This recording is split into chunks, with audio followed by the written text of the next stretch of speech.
We have a very big announcement to make today. You all know Johnny. He came all the way from Italy, the beautiful country of Italy, to be with us. And he just got off the plane, and he's a hardworking guy, does a phenomenal job with FIFA. Nobody like him. I'm delighted to welcome FIFA President Gianni Infantino back to the White House for a major announcement about one of the most anticipated competitions in all of sports, the 2026, and this is a big deal, I'll tell you, I was so happy to get it, the 2026 FIFA World Cup. And it's going to be the World Cup as we know it. It's the biggest, probably the biggest event in sports, I guess, Johnny, right? Yeah. On December 5th of this year, the 2026 FIFA World Cup draw will take place at the Kennedy Center. Some people refer to it as the Trump Kennedy Center, but we're not prepared to do that quite yet, maybe in a week or so. But right here in Washington, D.C., it's a tremendous honor to bring the global event and this incredible group of people and these unbelievable athletes, the best athletes in the world, to the cultural center of our nation's capital. I just left the Kennedy Center. We're spending a lot of money wisely on making it really beautiful. It's going to be beautiful again. It's like Washington, D.C. We had, by the way, in Washington, D.C., we have the lowest crime numbers they've had in years.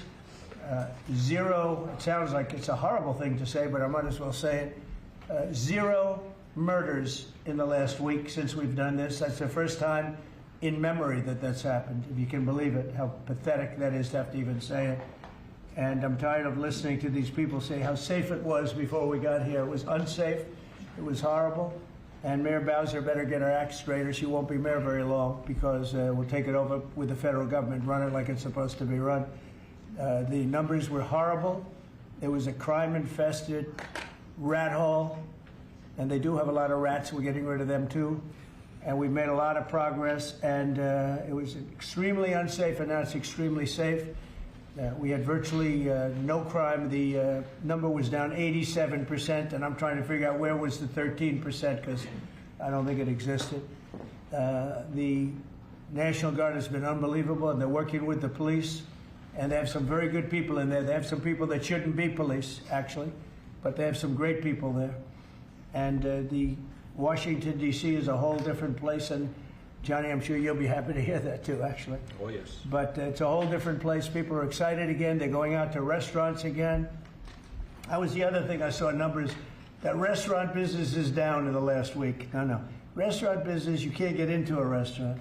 Just really lying people. And that's why people don't understand how bad and how dishonest the press is.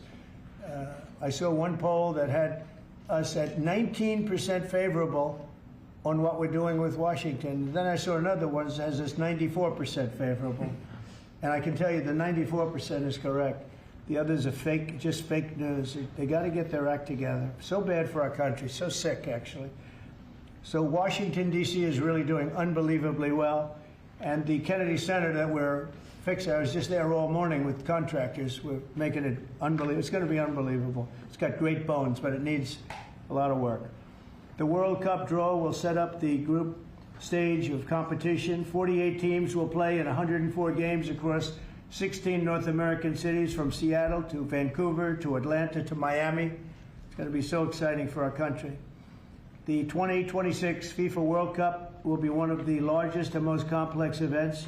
This will be one of the greatest events, one of the largest. In a way, it's like Johnny said it better. It's like having many Super Bowls in a short period of time. Because each one of these games essentially is a Super Bowl. Some of them are bigger than Super Bowls, actually. But they're essentially, each one of these games is like a Super Bowl. The 2026 FIFA World Cup will be the largest, most complex set of events in sports history. And the Kennedy Center will give it a phenomenal kickoff, and we'll be involved, and they'll be working over there for quite a bit of time. We have it all set that they can stay there for the big events, the big press conferences and everything else. And they'll be in a very safe capital. That'll be nice. You don't have to worry about walking down the street, Johnny, okay? Thank you. But you could handle yourself. I could. Okay. Already, FIFA is projecting 6 million loyal fans will attend the World Cup events next year, and 6 billion more are going to be watching back home, and they think the $6 billion number is going to be actually a low number. And this will drive more than $30 billion into the U.S. economy and create 185,000 American jobs in a short period of time, too.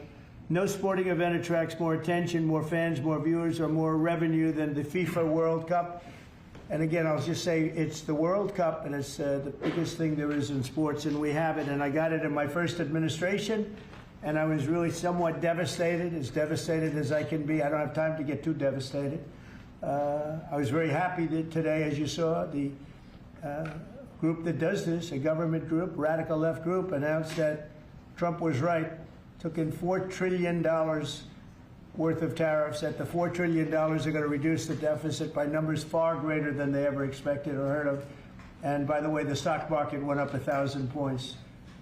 That was as of 10 minutes ago. I can't tell you what happened. A lot of things happened. But the stock market's up almost 1,000 points. And it's basically on the news that the release that just came out from government that the tariffs that everybody was talking about, that the whole world respects us for because of what we did. The tariffs are going to be at $4 trillion. They're going to reduce the deficit by $4 trillion, Mr. Vice President. Pretty good, sir. Too bad it's not 5, right? That's right. It's had a huge impact, and the stock market is way up. But this will drive more than $30 billion in U.S. economy and create 185,000 American jobs. No sporting event attracts more attention or more fans or anything else. And I just look forward to the draw. So we're going to have the draw, essentially, Johnny, at the Kennedy Center. Yep. And by that time, it'll be in even better shape. We're working on it. It's about a year project to make it. It'll be great. It'll be fantastic. You see the way this is looking? Look, nice. I can't tell you how much that gold costs. A lot of money. There's nothing like gold, and there's nothing like solid gold. But this beautiful office needed it. It had to be representative. When we took it over, it was dirty, not clean. I immediately changed the chair and had this beautiful desk renovated, brought out by the White House. People that do this, they did a great job. We sent it out. We have a craftsman who's great. But this was not appropriate for the Oval Office when I took over. And now, you look at all those paintings you're allowed to turn back. All of these are great presidents, and they were all in the vaults. They were in vaults for some cases much more than 100 years. And now they're proudly hanging on the Oval Office walls. And I can't imagine anybody changing it. But they were buried in vaults for over 100 years, many of them. So it's very exciting. People come in, they really love it. They love what we're doing here. They love what we're doing in D.C., and they love what we're doing, most importantly, in the country and the world. I'd like to ask Johnny to say a few words. He's the head of the whole thing. He's been there for a long time, probably the most respected man in sports. He's amazing, actually. Works very hard, and he's got the biggest event in the world coming right here to the United States. And a little, we did a little for Canada, we did a little for Mexico. We thought, see, I'm a good citizen. I said, let them have a little piece. So we gave a little to Canada, see how nice I am? And we gave a little bit to Mexico. And Johnny, please say a few words. Thank you, President. Great honor for me to be here with you today, President, Vice President, Excellencies.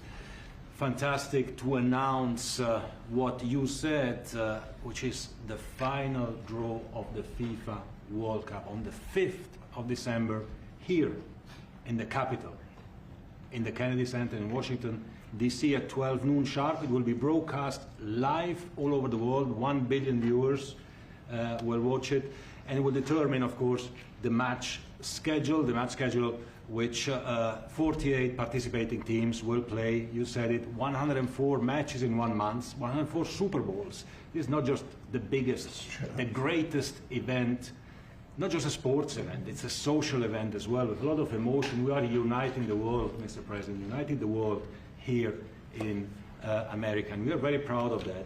And those teams, those national teams who will come here to participate in this draw with their coaches, with their presidents, they will all be proud to be part of writing this history. And that's why we brought as well this, which is the winner's trophy. It is the trophy that the winner of the FIFA World Cup wins. Only the FIFA president, presidents of countries, and then those who win can touch it, because it's for winners only. And since you are a winner, of course, you can as well touch it. It's pretty heavy. Yeah. It's the winner trophy. The last one who lifted that is Leo Messi. Lionel Messi of Argentina. And here it is in the Oval Office in the White House. Can I keep it? For you. Well, you can keep it after the World Cup. We're not giving it back. That's serious. It fits well That here. goes very well on the wall right over there. We'll put it right below the angels. It fits well here, I That's think. beautiful, yeah. You can That's- keep it until we have to give it to the next winner. That's fine. That's a beautiful piece of gold, I will say. Absolutely. That's beautiful. Yeah.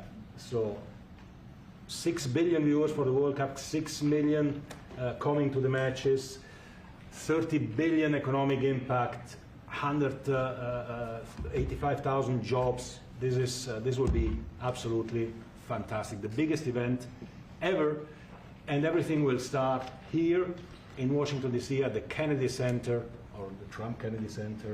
We'll see that, how it will be called, on the 5th of September at noon sharp. 5th of December, noon sharp.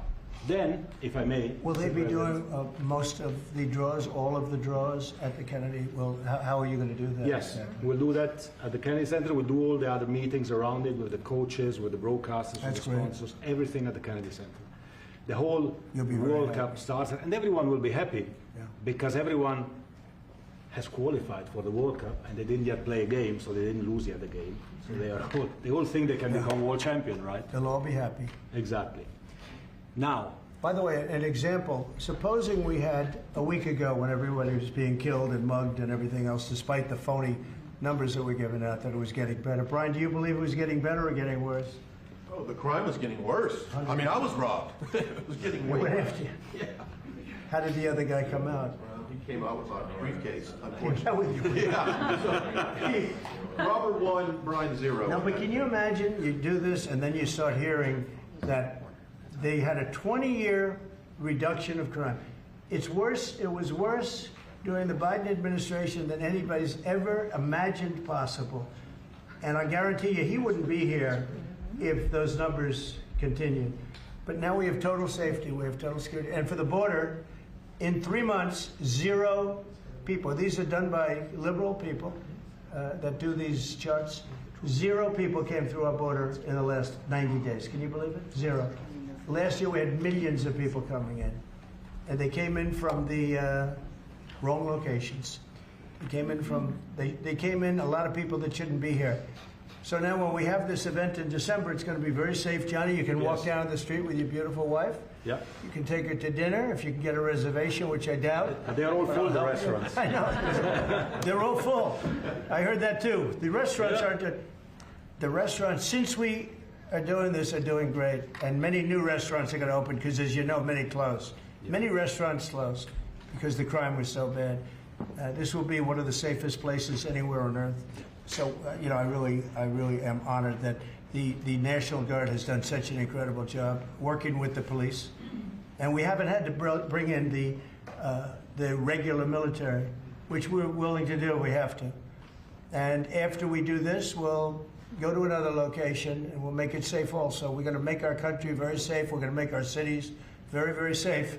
Chicago's a mess. You have an incompetent mayor, grossly incompetent.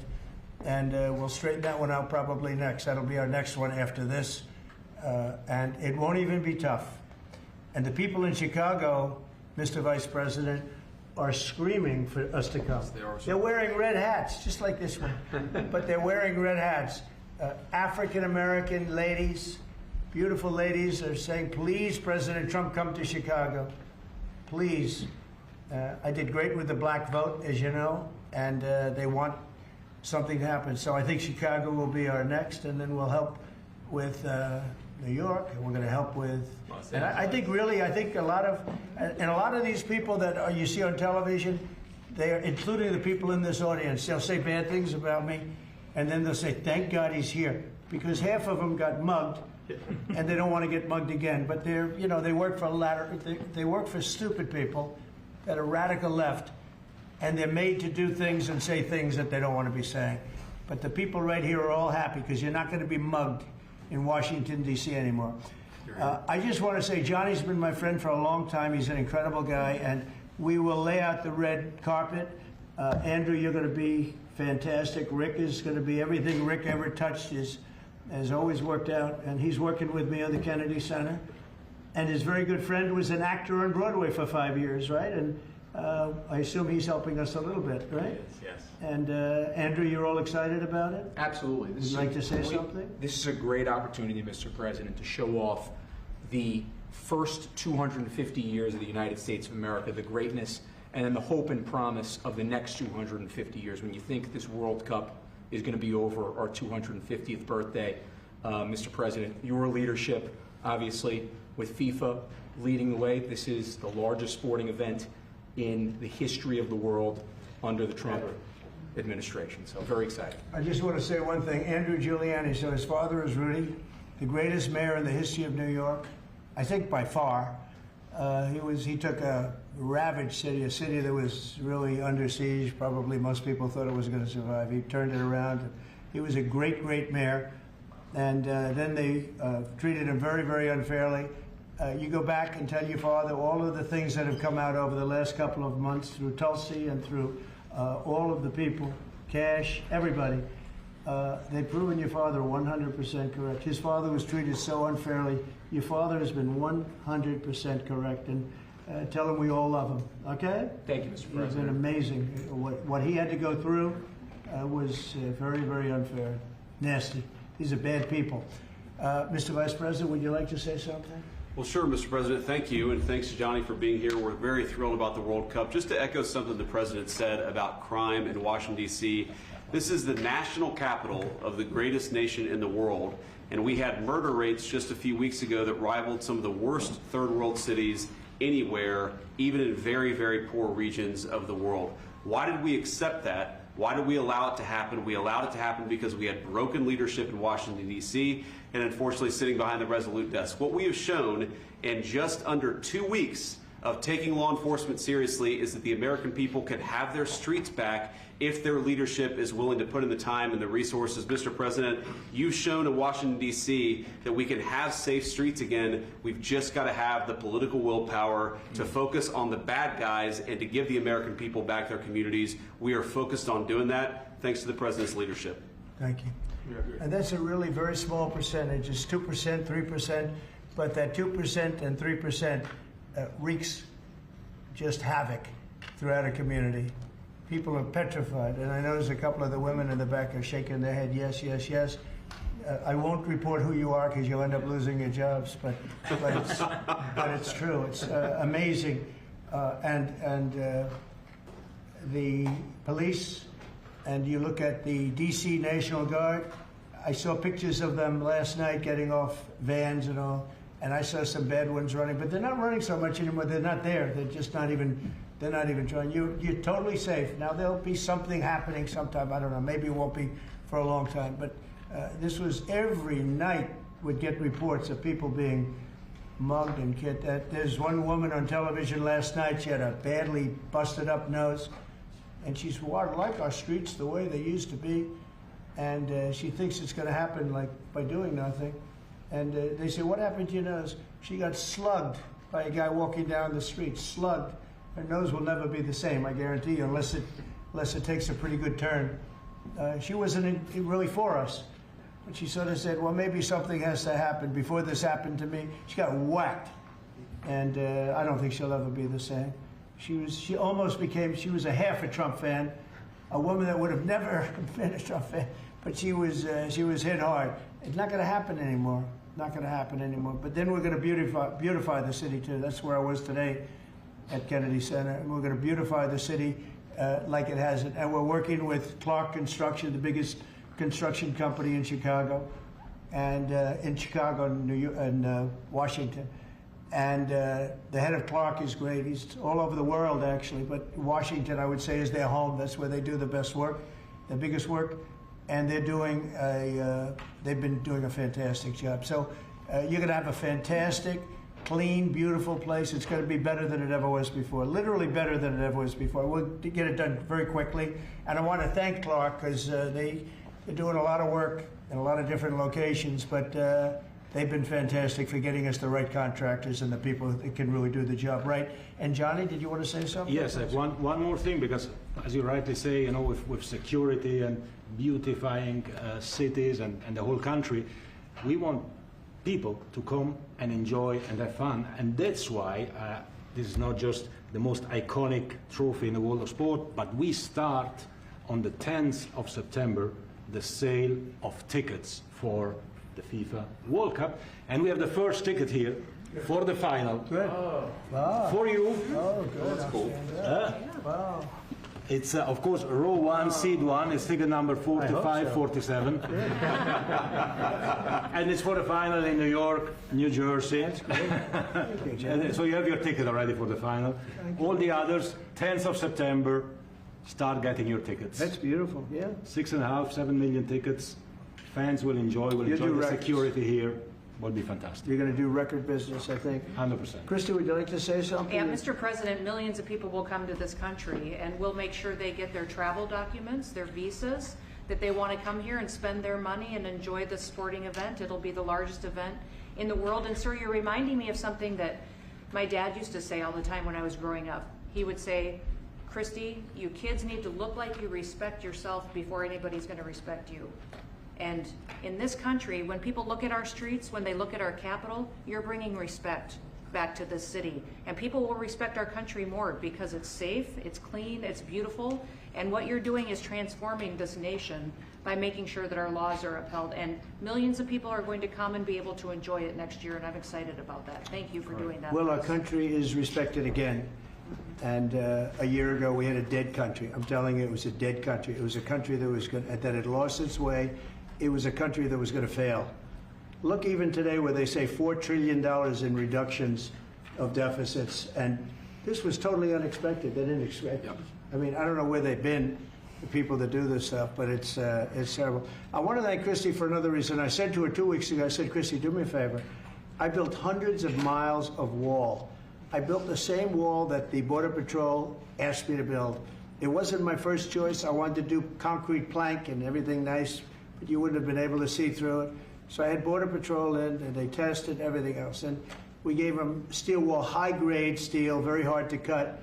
Then we gave inside that is 9,000-pound concrete, which is a very tough concrete. Inside that is rebar, a big, fat piece of rebar. So you have all different materials that are very hard to cut, and you need different instruments to cut each one. And I said, Christy, we got to get a coat of paint on it. And I didn't know she was listening, but I said, we got to get a coat of paint, and it should be black, because black makes the steel very hot. It's untouchable. You could fry an egg on it. And if you got a good black, flat paint, it would look beautiful. It will preserve it from rust. And that was it. And I gave it to her along with 30 other things, and she's done such a good job on the border with Tom Homan and the group. Tom Homan's a fantastic guy, what the job he does, and the way they work together. So I turned on last night, and I see Christie's painting the wall. And it looked beautiful, by the way, when that paint went over there. And it's hot. It's hot. Yes, it is. It's hot. If it's white, it's not hot. If it's black, it's going to be very hard to climb that sucker. It's not going to be easy. But it's black and a high quality black. You know, it really looked good. Yeah, we got Is the that going paint to be you a told us two-coat to. job or a one-coat? No, just one coat. One coat. We Good. used the paint you told me to buy. Yep. The Yep. two-coat will take place in 3 years from now. Right? We'll do the second coat.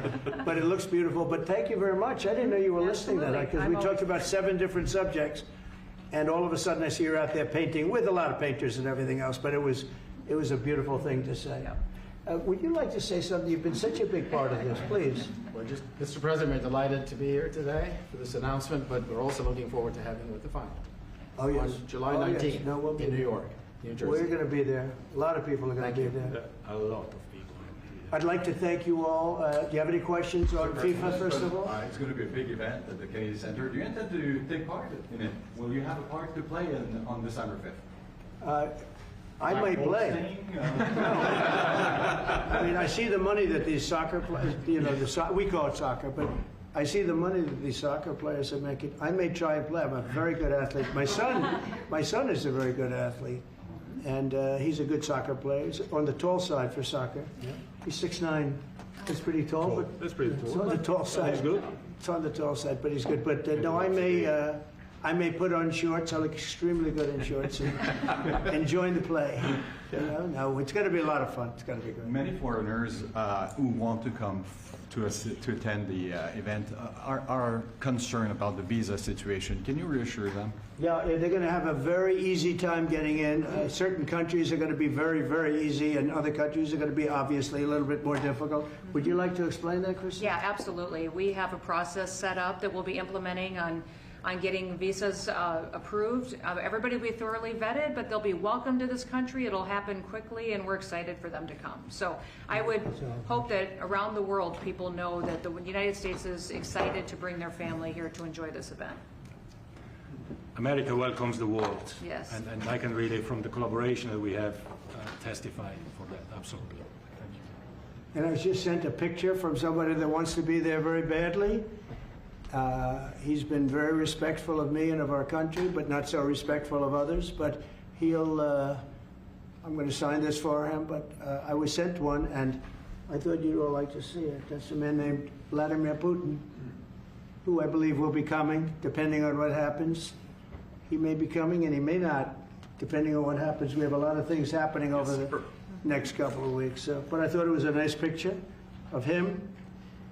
Okay of me, but nice of him.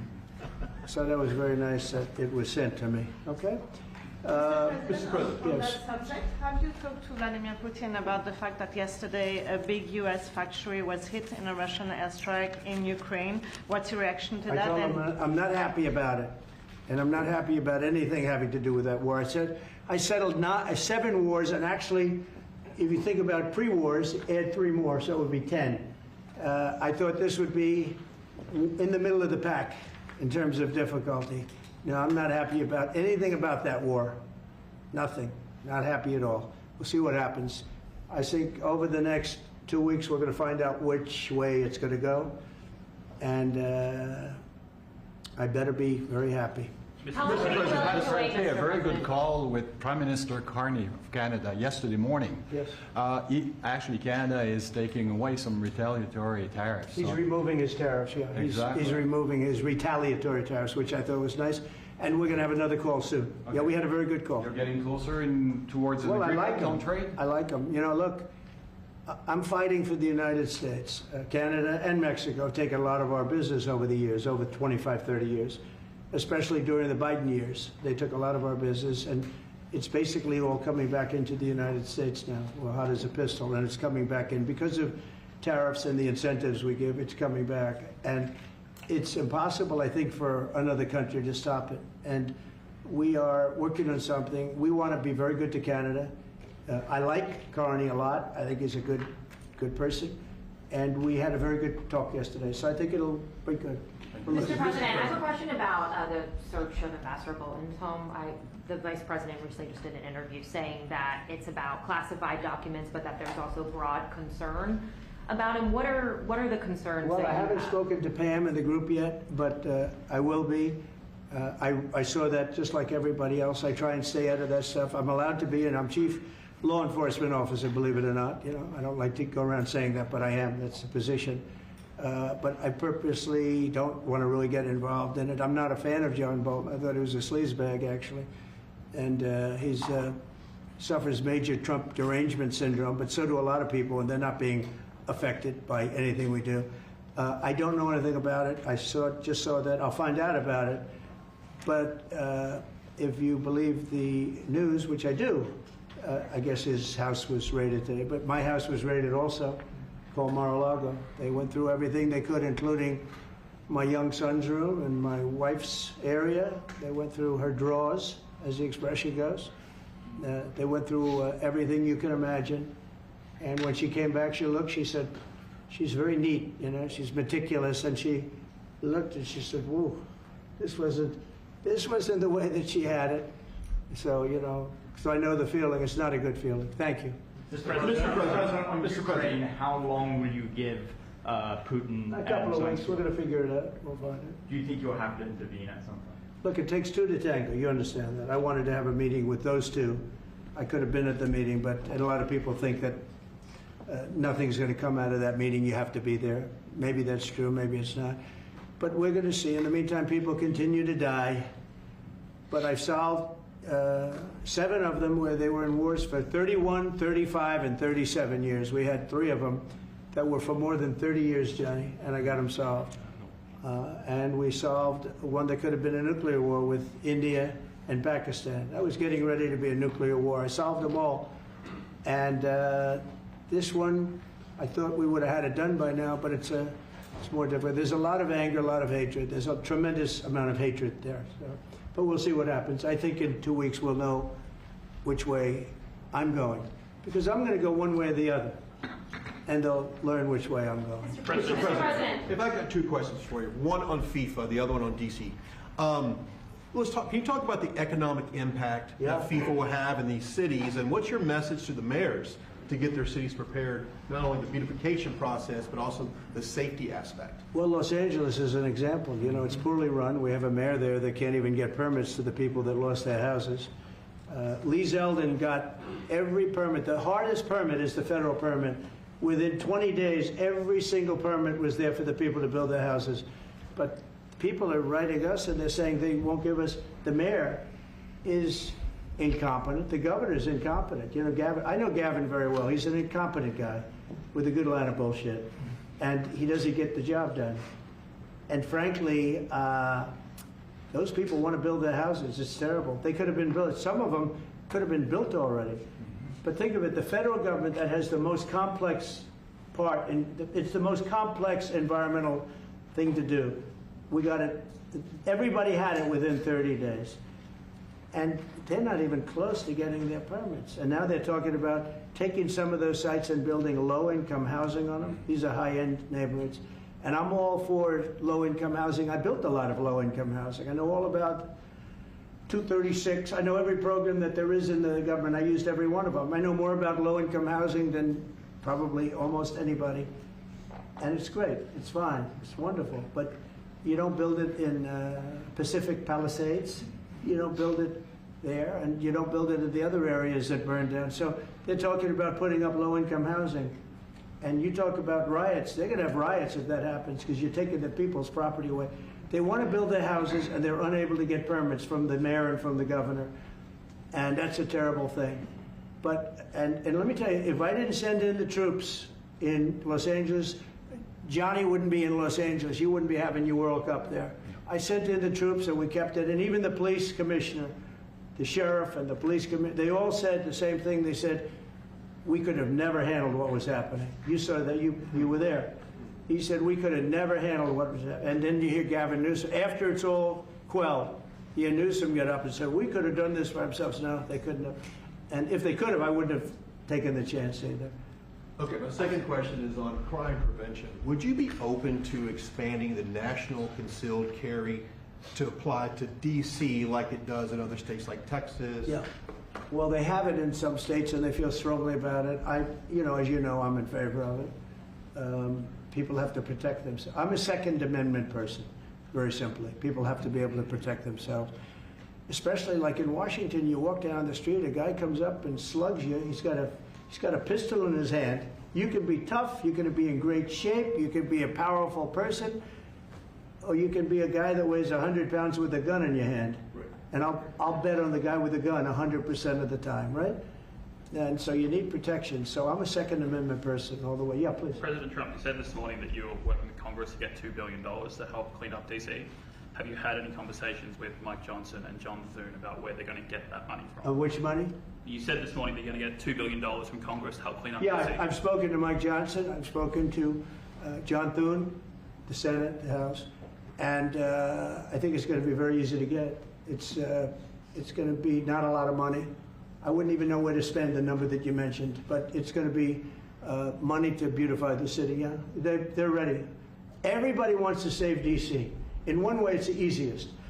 The violence was more than any other city in the country, actually, by far. It may have been more than any other city in the world, if you could think. You know, we looked at some of the worst cities in the world, it was worse. And that's why it angers me to see the mayor saying about how they have it on the slide. Not on the slide, it was worse than ever. Yeah, we have no problem getting that money. That money will come out of Congress. I think it'll be even bipartisan. And is the plan? I mean, I would imagine Democrats would vote for that one. Is the plan to get it before the September 30 spending deadline on the Hill?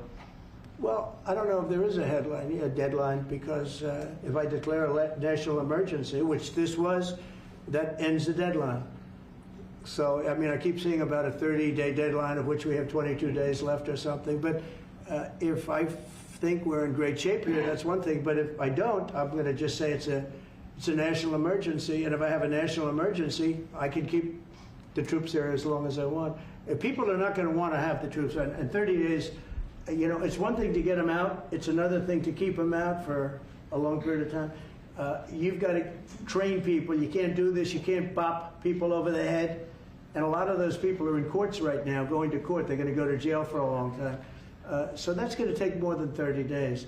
But if I have to, I'll declare a national emergency, which I don't think I'll have to do. Yeah. Mr. President, Can I ask you about Russia? You said in 2 weeks you'll know whether you go Yeah, one I think I'll or know. the I other. think I'll know the attitude of Russia and, frankly, of Ukraine. It takes two. What are the 2 ways you can go at the end of 2 weeks then? Well, then I'm going to make a decision as to what we do, and it's going to be a very important decision.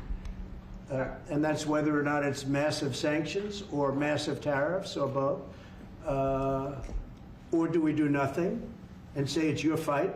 Look, I would have never been in this war if I were president. You wouldn't have had this war. It was never going to happen.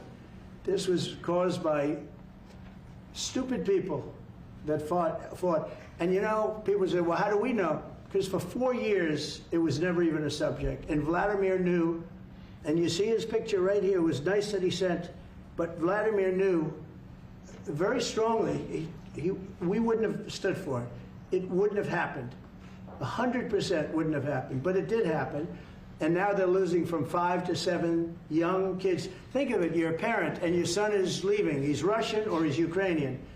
And he's leaving and they're waving goodbye. Nice, beautiful kid, nice crew cut, all set, he wants to be a soldier. And he goes there first week, he has his head blown off. And he's no different than you people, me. And it doesn't matter where. I mean, I solved a problem in the Congo that was vicious. Rwanda and the Congo, the Republic of the Congo. And they were fighting for 31 years, and it was machetes. People were getting their heads chopped off. That was going on for 31 years. I got it solved. You saw it. They came to the White House, we signed an agreement. It was amazing. People can't believe we got it done. I love to stop killing. I really do. People thought it would be just the opposite. Hillary Clinton said, oh, he'll get us into a war. No, I'm getting everybody else out of wars. Are you saying there's a real possibility then that you do nothing if Putin doesn't come to the table for a ceasefire or try to end the I'll see war? whose fault it is. If there are reasons why, I'll understand that. I know exactly what I'm doing. We're going to see whether or not they have a meeting. That'll be interesting to see. And if they don't, why didn't they have a meeting? Because I told them to have a meeting. But I'll know in 2 weeks what I'm going to do. I have pretty good ideas. Your Justice already. Department is also sending some of the Epstein files over to the House Oversight Committee today. Are That's you okay. are you in support of them I'm in releasing support all of of them? keeping it open. If they wanted to Innocent release, people shouldn't be hurt, but I'm in support of keeping it totally open. I couldn't care less. You got a lot of people that it could be mentioned in those files that don't deserve to be. You know, people, because he knew everybody in Palm Beach. I don't know anything about that, but I have said to Pam and everybody else, give them everything you can give them, because it's a Democrat hoax. That's just a hoax. The whole Epstein thing is a Democrat hoax. So we had the greatest 6 months, 7 months in the history of the presidency, and the Democrats don't know what to do, so they keep bringing up that stuff. But it affected them. Bill Clinton was on his plane and went to the island supposedly 28 times. I don't want to bring that up, frankly. You have Larry, whatever his name is, Summers, the head of Harvard, who was Jeffrey Epstein's best friend. Nobody ever talks about that. I mean, but I don't want to hurt Larry Summers, but he was best friends with Jeffrey Epstein. No, this is a Democratic hoax to try and get the significance of what we've done over the past 7 months. Nobody's ever seen anything like it. They say it's #1 in history. What we've done, including stopping 7 wars. I mean, just include that. And now you look at the stock market today. It's way up to start off with from where I took it. And this market was going to crash. If Joe Biden or Kamala were president, this market we would have had a crash like in 1929. You're not going to have that. It's only a question of how high is it going to go. You know, I had the strongest economy in the history of our country.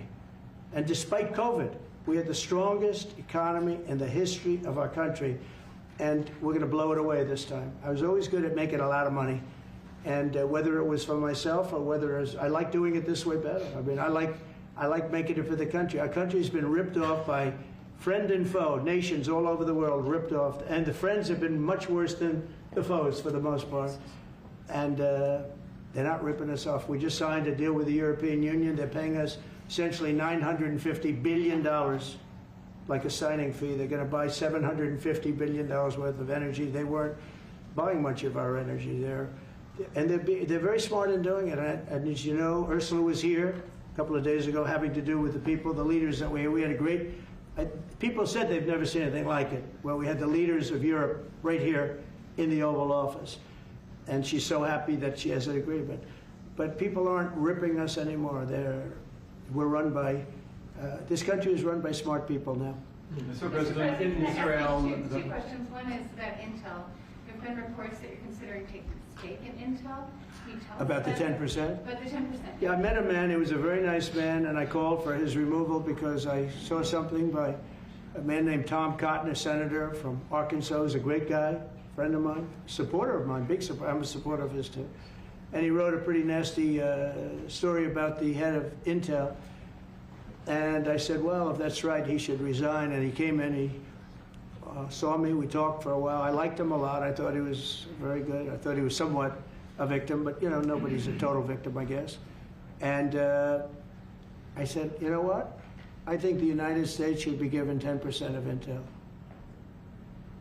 And he said, I would consider that. I said, well, I'd like you to do that because Intel has been left behind, as you know, compared to Jensen and some of our friends, NVIDIA, some of the people, and the people in, because Intel should have never been. Intel was the biggest, most powerful chip company in the world. And then they started leaving. And they started going to foreign countries, in particular Taiwan.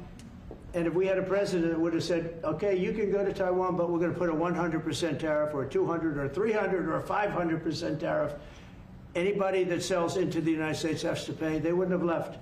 They would have never left, and we wouldn't have. So in the meantime, we had people that were, in some cases, good politicians that weren't good on trade. I loved that man, but he was not good on trade. I totally disagreed. He allowed the car industry to be taken out of this country. We lost 50% of our car industry. But that's all coming back. It's all coming back. But if somebody would have said that with Intel, would be a giant right now. Now, with that, they've had some bad management over the years, and they got lost.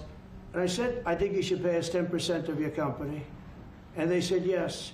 That's about $10 billion. I don't get it. This comes to the United States of America. And I said, I think it would be good having the United States as your partner. He agreed. And they've agreed to do it. And I think it's a great deal for them. And I think it's a great deal. He walked in wanting to keep his job, and he ended up giving us $10 billion for the United States. So we picked up $10 billion. And we do a lot of deals like that. I'll do more of them. If somebody has, like we have restrictive covenants with Jensen. We have, it's NVIDIA. And to unrestrict the covenant, nothing to do with losing our powers or military or anything, because that I wouldn't do. But there are things you can do that don't affect us, that actually help us.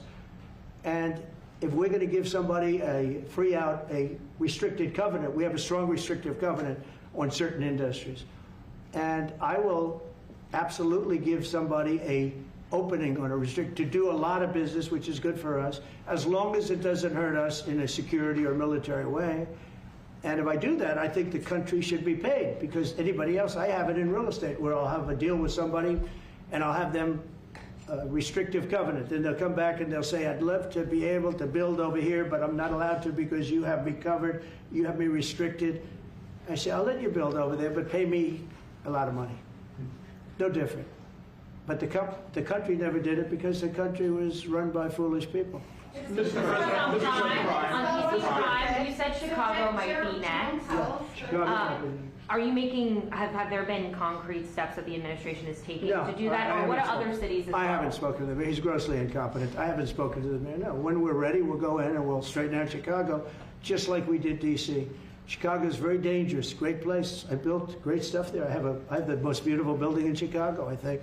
But I hate to see what's happened to Chicago. Chicago was our greatest city, actually. Bob Tisch, a great friend of mine, passed away. He used to own the Giants and very successful Lowe's. He said Chicago, I think they had their main office in Chicago. He said Chicago and San Francisco are the two greatest cities in the world. Now you look at what the Democrats have done to San Francisco. They've destroyed it. I own a big chunk of the Bank of America building in San Francisco. And, you know, it's just different. We can clean that up too. We'll clean that one up too. No, if everything works out, and we've already had calls from other cities, quiet calls from Democrats.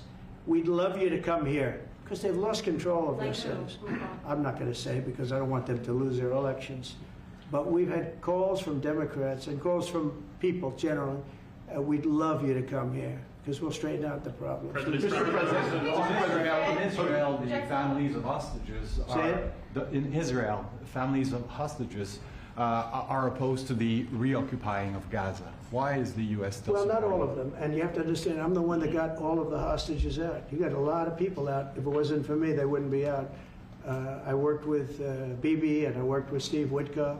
But if it wasn't for me, you would have all these hostages would most likely be dead right now, every one of them. So they all come up here. They come in groups of 10, 12, 13, and many of them, and I've gotten to know a lot of them. They're great people. What they had to go through is incredible. But so now they have 20, but the 20 is actually probably not 20 because a couple maybe aren't around any longer.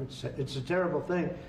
No, I don't like anymore. I said, you know, when you get down to 20, they're not going to make deals anymore. And they didn't. And then I put out a statement, as you know, that was a tough statement, go in and get them. And they said, we'll give you 10, we'll give you 10. I don't know what Israel's doing, but they were willing now immediately to give us another 10. The situation has to end. It's extortion and it has to end. And we'll see what happens. I actually think they're safer in many ways if you went in and you really went in fast and you did it. And people can't forget October 7th, remember that. I'm friendly with all groups. I won the Arab vote in Michigan. I did so great with the Arab vote, remember? I started off at 0, I ended up winning. I wouldn't say the candidate was the greatest, but I would have won against anybody. They're great people. But we have to do things properly. And you know, I'm very proud to say I got the hostages out. You have hundreds of people that are living now because of me. And now we have that final little group of people. And Hamas knows that if they give them, that's probably the end of their lives. So it's not easy to get. And I know if you're a parent, you just don't care. You want, I want my baby back. They want their babies back. They want their kids back. And I understand it. But I got them out and did a good job. And we're doing everything we can to get the hostages out. Thank you all very much. Yes? So Jackson Hole, Jay Powell today said, he suggested that they might cut interest rates, but they'd have to proceed. Well, we call him too late for a reason. He should have cut him a year ago. He's too late. You know, we have a stock market that's up 1,000 points today. I better be careful because I'll go out there and I'll see it's down 1,000, right? But it's up 1,000 points when I came in here. We have a country that the market's the hottest it's ever been. The country's better than it's ever been. We have a military that I rebuilt largely in my first term. We had a great, successful first term, but this is going to be even better.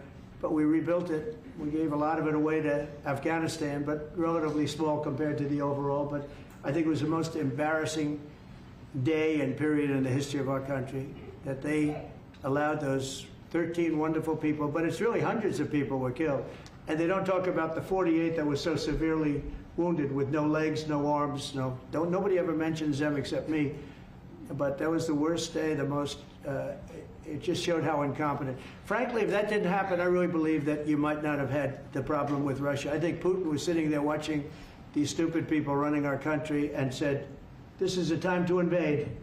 It's, you know, this is a time. And then Biden made the statement, well, he can do a small incursion. When he said that, it was off to the races, right? When he said he can do a small incursion, remember that? I was surprised he knew the word incursion. I didn't think he had that good of a vocabulary. I want to thank everybody. It's very important to me and to everybody up here, the World Cup. And Johnny has been so incredible. I mean, he's really a great leader. I mean, to think, I said, Johnny, do it by phone. You don't have to come. No, he said, I'll come. and he flew all night long to be here and listen to this about how great we're doing in D.C. But he's a fantastic leader, and this will be your most successful World Cup ever. Thank you, John. Thank you so Being much. America win. Yeah, can we win it, Mr. President? I don't know. I watch some of those teams go right. They go down that field. I don't know. But let me ask you: what chance does America have of winning? Well, the home team always has a good chance to win. It depends See, how he's it a good starts. No, but has some good Well, we have a players. shot. We have a- yeah, we have- of course, you have a chance. You have a Will chance. Bear be going to any of the games, Mr. President? I'd love to have him. He'd love to. He's very tall. Maybe we could make him a goalie. The goalies are very tall now, right? I Yeah, know. goalies are very tall. The goalies, well, he'd be a perfect goalie. 100%. At his height, he'll be a great Yeah, goalie. exactly. So we'll put him on the American team. Yeah. No, but Goal. do the Americans have a chance of like getting into the quarterfinals? Yes, right? definitely. No, Yeah. the quarterfinal definitely. But then, as the tournament goes on with the public, 250 years of United States. Let's not forget, they will all feel energized about that. You know, it's amazing. The talent is really great when you watch these things. I went to the game 2 weeks ago, and it was a big upset. But you look at these people, the way they pass it, it's amazing, really amazing. It's a great art, right? It's great talent. It is incredible. You know the expression? Names out of the hat? This, what? Will you draw the names? The matches? Will you? I don't know. That's up to him. He's the boss. That's an interesting proposal. He's the boss. We'll discuss that. It's going to be great, and I think the American team is going to do well. I mean, I hear it's a very good team. Good luck, everybody. Thank you very much. Thank you. Thank you so much. Thank you guys. Thank you. You keep a lot of those. Thank you guys. Thank you. No, I just got one. Thank you. This was sent to me. We're done. Thank you. So it was a nice photo. Thank you very much, everybody. You guys keep moving. Thank you. Thank you guys keep moving. Thank you, everybody. Thank you.